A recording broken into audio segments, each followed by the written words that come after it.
Менин аты жөнүм Мамажунусов Темирбек Камчыбекович. Бул келечек компаниясын мен карындашым аркылуу тааныштым. Карындашым азыркы убакта ошо Россия мигрант болуп иштейт. Көп жылдан бери ниетинде үй алыш ниетинде үй албай жүрдү эле.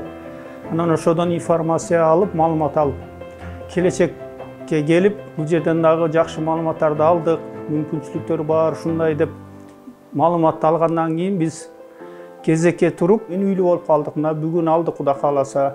Башында биз ошо 2 миллионго договор түзүп, биринчисинде 500 000 акча бердик. Андан кийин ошол 4%-тин кийин ошо кириш үчүн 80 000 акча бердик. Чындыгында эле биз деле башында ишенбей, көп ошондой нерселерди көрүп жүрдүк. Акча бергенден кийин дагы ушундай алдамайлар болот деп биз тынбай чалып сурап турдук. Бирок келечек компаниясынан маалымат алгандан кийин үйлүү болгондорду да көрдүк, тааныштарыбыз да бар эле. Алардан кабар алып, анан ишеним болду да бизде. Ошондон кийин анан биз ошо ишенип бердик. Бирок бергенден кийин деле көп компаниялар алдап кетет, наркы болот, берки болот деп баары маалымат болот экен. Биз дагы ошо бергенден кийин ошондой маалымат болуп, биз дагы кыйла ишенбей жүрдүк. Бирок акыйкатта алган адамдар көп болуп, биз дагы өчүрүп жетип мына бүгүн алдык. Ишенсе болот экен, ишенгиле.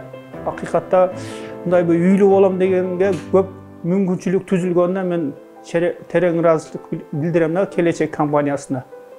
Үйлүү болууга акыйкатта өтө чоң мүмкүнчүлүк түзүлүп атат деп ишенсеңер болот.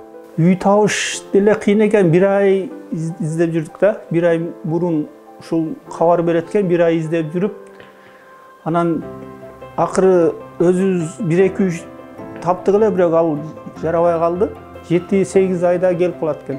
Биздики эмне дегенде өзү башында 6 айда келиш керек эле.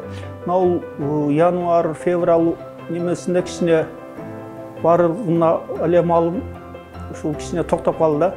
Болсо 6 айда эле мына мүмкүнчүлүк болсо жакшы. Мына апрелден баштап эрте эле болот. Өзү башында ошондой эле болуп аткан экен да негизи. Бизге айтышы боюнча кабар укканбыз да.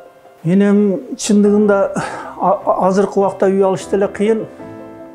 Карап көрсөк, көп өзүбүздүн жердештерибиз Россия жергесинде жүрөт, салган акчасыз бул жакта чогулбай эле жок болуп кетип атат да. Ошого эң эле бүгүн мындай ишенип отурам да, үйлүү болууга эң возможность чоң. Мисалы канча деген акчалар келип эле жок болуп кетип атат, ошол салган акчаны чогултуп туруп, азырда бир мүмкүнчүлүк ачылып атат го, акча чогултуп туруп салган акчаны. Ошо менен үйлүү болсоңор болот деген мен ишенимди айтып кетем да. Кыргыз элибизге, мигранттарга көбүнчө көп эле үй акчасы келип жок болуп кетип атат да, көп адам неме жердештерибиздин. Ошого бир мүмкүнчүлүк түзүлгөн, ушул компанияга ыраазычылыгымды билдирем. Канча деген адамдар үйлүү болуп атат. Ошо үйлүү болбой жүргөндөргө дагы Кудай таалам ошол үйлүү болсун, мүмкүнчүлүккө жеткирсин деген ниетимди билгизем.